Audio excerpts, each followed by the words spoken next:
श्रीमद् भागवत महापुराण प्रहलाद चरित्र।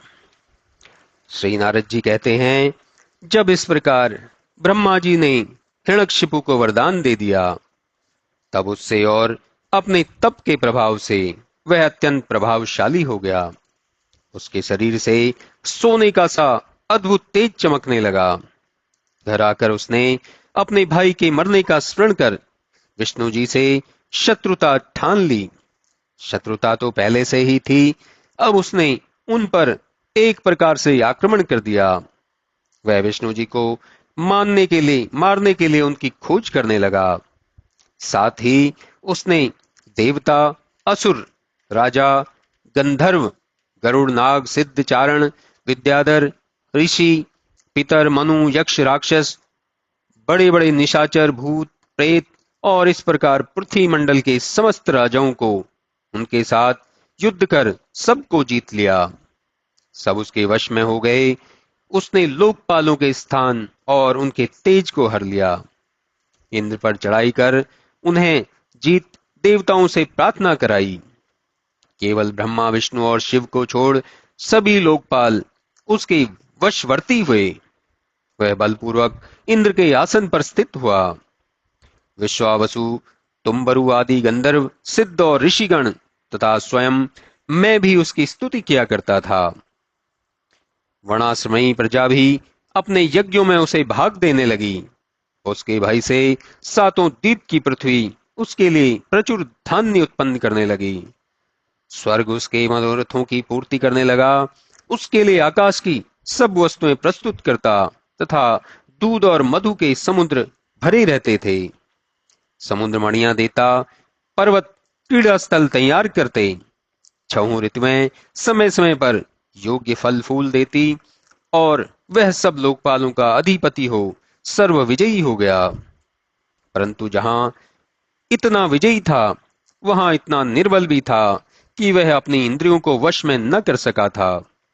भोग उसे बड़े ही प्रिय थे और वह उनसे कभी तृप्त न होता था। ऐश्वर्यों ने उसे उन्मत्त बना दिया था। उसके कठिन शासन से लोकों के मनुष्य तथा लोकपाल ऊब गए।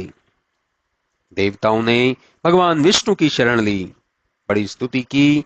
तब यह आकाशवाणी हुई कि हे देवताओं, घबराओ नहीं, मैं उस नीच दैत्य को शीघ्र ही शांत करूंगा। उसका पुत्र प्रहलाद मेरा बड़ा भक्त है, वही उसके नाश का कारण होगा। वह अपने पुत्र से वैर करेगा और मैं उसे मारूंगा। श्री नारद जी कहते हैं, हे युधिष्ठिर, जब ऐसी आकाशवाणी हुई, तब उससे प्रसन्न होकर देवता अपने स्थान को लौट गए और धीरे धीरे उस वाणी के सत्य होने का समय आया। हिरण्यकशिपु के 4 पुत्र उत्पन्न हुए। ये सभी अपने गुणों में अद्वितीय थे, किंतु प्रहलाद उन सब गुणियों में श्रेष्ठ था। वह भगवान विष्णु का उपासक, ब्राह्मण भक्त, सदाचारी, सत्य प्रतिज्ञ और जितेंद्रिय था।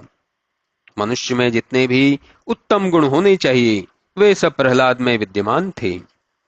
किसी भी दुर्गुण का उसमें लेस भी न था।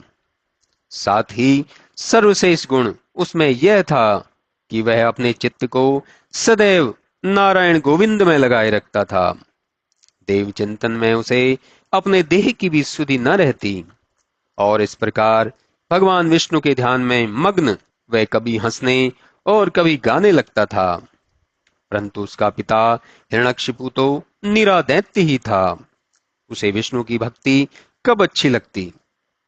वह अपने ऐसे सदाचारी एवं भगवत भक्त पुत्र से शत्रुता मानने लगा। इतनी कथा सुनकर युधिष्ठिर ने पूछा, हे नारद जी, पुत्र का प्रेम बड़ा कठिन होता है। हिरण्यकशिपु तो पुत्र से शत्रुता कैसे हो गई।